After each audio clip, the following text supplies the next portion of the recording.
যুক্তরাষ্ট্র ইসরায়েলের হামলায় নিহত আয়াতুল্লাহ আলী খামেনিকে দাফন করা হবে আজ। নাজাফ থেকে বিমানে তার মরদেহ আনা হয়েছে মাশহাদে।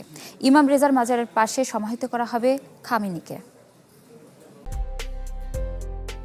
প্রিমিয়ার ওয়ারড্রোব, গুছিয়ে ফেলুন জীবনটাকে।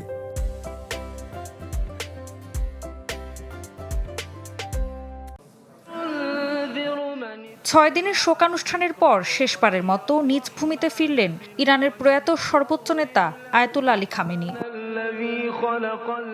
ইরাকের নাজাফ থেকে বিমানযোগে তার মরদেহ আনা হয় ইরানের পূর্বাঞ্চলের পবিত্র নগরী মাশহাদে। এর আগে নাজাফ ও কারবালায় লাখো শোকাহত মানুষের উপস্থিতিতে অনুষ্ঠিত হয় শেষ বিদায়ের যাত্রা।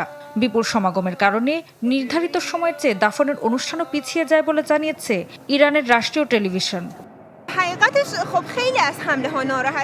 তিনি শুধু একজন নেতা ছিলেন না, আমাদের বিশ্বাসের প্রতীক ছিলেন। শেষবারের মতো তাকে বিদায় জানাতে এসেছি। খামেনির কার্যালয়ের প্রধান জানিয়েছেন, জীবদ্দশায় ইরানের এই সর্বোচ্চ নেতা নিজেই মাশহাদে ইমাম রেজার মাজারের পাশে সমাহিত হওয়ার ইচ্ছা প্রকাশ করেছিলেন। তা পূরণে নিজ শহরে তাকে দাফন করা হচ্ছে। তবে শেষ বিদায়ের আয়োজনের মধ্যেই সামনে এসেছে যুদ্ধের আরেকটি চিত্র।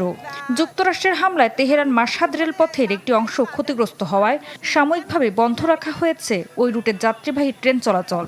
ইরানের রেলপথ কর্তৃপক্ষ জানিয়েছে, ক্ষতিগ্রস্ত লাইনে দ্রুত মেরামতের কাজ চলছে। একই সাথে আটকে পড়া যাত্রীদের সড়কপথে মাশহাদে পৌঁছে দেওয়ার ব্যবস্থা করা হয়েছে। একদিকে লাখো মানুষের শেষ শ্রদ্ধা, অন্যদিকে যুদ্ধের ক্ষত।